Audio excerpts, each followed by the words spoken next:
오늘의 말씀은 요한복음 17장 1절에서 8절까지의 말씀입니다. 예수께서 이 말씀을 하시고 눈을 들어 하늘을 우러러 이르시되 아버지여 때가 이르렀사오니 아들을 영화롭게 하사 아들로 아버지를 영화롭게 하게 하옵소서.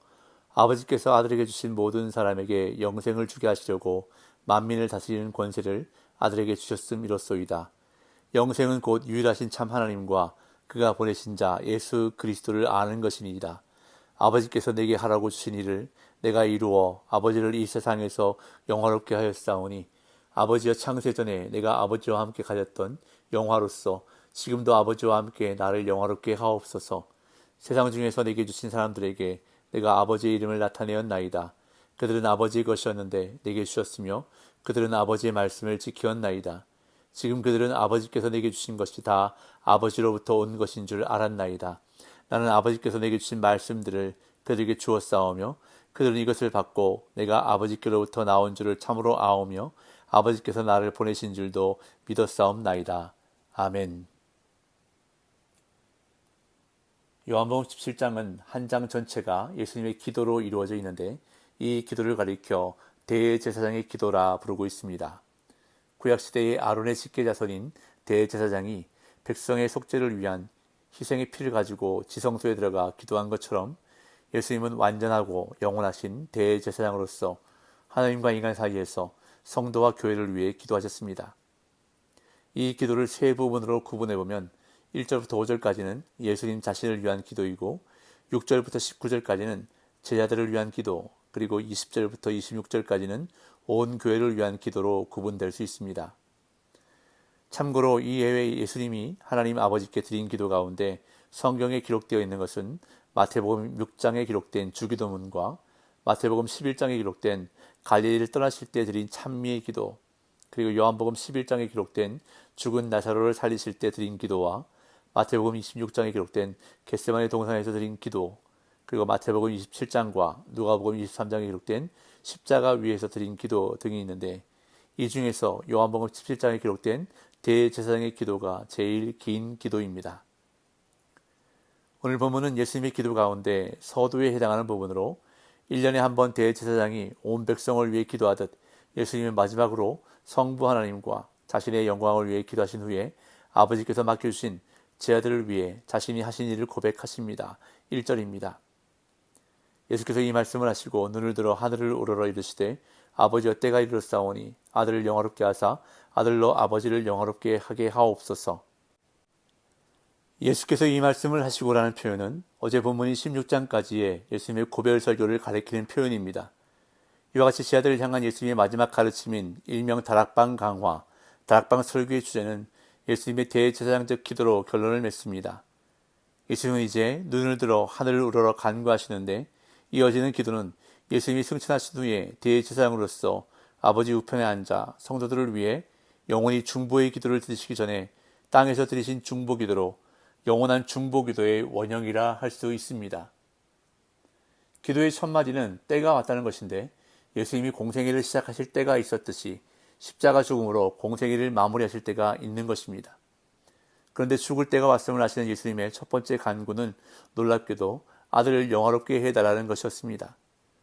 요한복음에서 예수님이 받으실 영광의 의미는 분명한데 인자는 많은 열매를 맺기 위해 땅에 떨어져 죽는 미랄처럼 죽음으로 영광을 받으십니다. 물론 십자가 죽음 뒤에는 부활과 승천의 영광도 있습니다. 또한 예수님은 영광을 받으심으로써 아버지께 영광을 돌리십니다. 예수님께는 말할 수 없는 고통의 길이지만 멸망할 인류를 구원할 유일한 방법이기에 그것은 영광의 길인 것입니다. 이어 예수님은 모든 사람에게 영생을 주게 하시려 아들에게 만민을 다스리는 권세를 주셨다고 기도하십니다. 2절, 3절. 아버지께서 아들에게 주신 모든 사람에게 영생을 주게 하시려고 만민을 다스리는 권세를 아들에게 주셨음이로소이다. 영생은 곧 유일하신 참 하나님과 그가 보내신 자 예수 그리스도를 아는 것이니이다. 아들이 아버지께 영광을 돌리는 방법은 아버지의 뜻에 온전히 순종하는 것입니다. 즉 예수님의 십자가 죽음 및 부활, 승천으로 받게 될 아들의 영광이 바로 아버지의 영광과 직결되는 것인데 아버지의 뜻은 아들이 아버지가 주는 모든 사람에게 영생을 주는 것입니다. 아들은 영생을 주시기 위해 십자가의 죽음을 당하신 후에 아버지께서 주시는 부활의 생명을 얻으셨습니다. 아버지께서는 아들에게 만민을 다스리는 권세를 주었는데 이 권세에 근거하여 아들은 영생을 모든 사람에게 나누어 줄 수 있게 되었고 아버지께서 주신 사람들에게 영생을 주는 것이 아들이 아버지를 영화롭게 하는 방법임을 말씀하십니다. 그러면서 영생의 의미에 대해서 말씀하시는데 영생은 인간의 생명이 아니라 예수 그리스도를 통해 하나님의 생명을 받는 것을 의미하기에 그런 의미에서 영생은 곧 유일하신 참 하나님과 그가 보내신 자 예수 그리스도를 아는 것이라 말씀하십니다. 여기서 말하는 아는 것은 단순한 지식이 아니라 참 하나님과 맺는 살아있는 관계를 말하는데 유일하신 참 하나님을 아는 방법은 그분이 보내신 아들을 통해 하나님의 자녀가 되는 방법뿐입니다.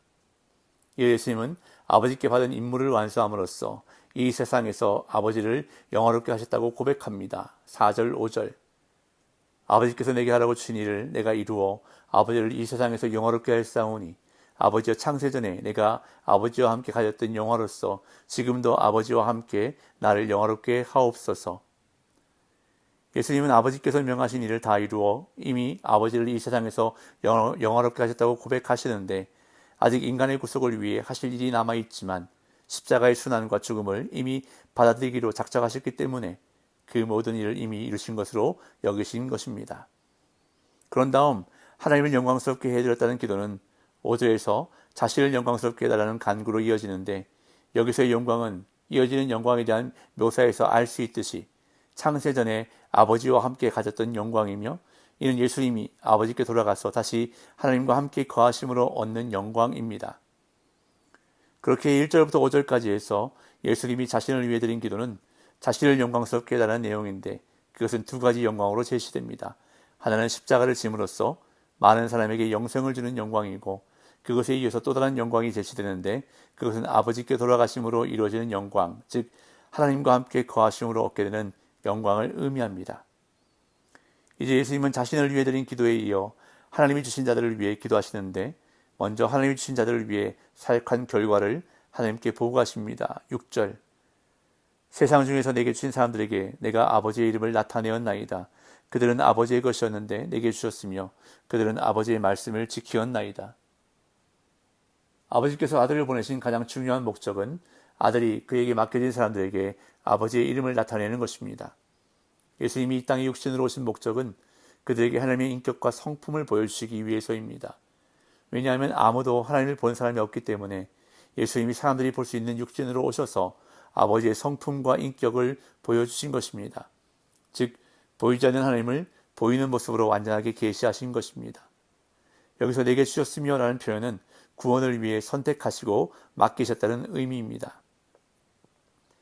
이 제자들은 예수님이 전해주신 하나님의 말씀을 통해 믿음을 갖게 되었는데 그들은 예수님이 하나님께로부터 오신 분임을 알았고 말씀을 믿었다고 예수님은 기도하십니다. 7절 8절 지금 그들은 아버지께서 내게 주신 것이 다 아버지께로부터 온 것인 줄 알았나이다.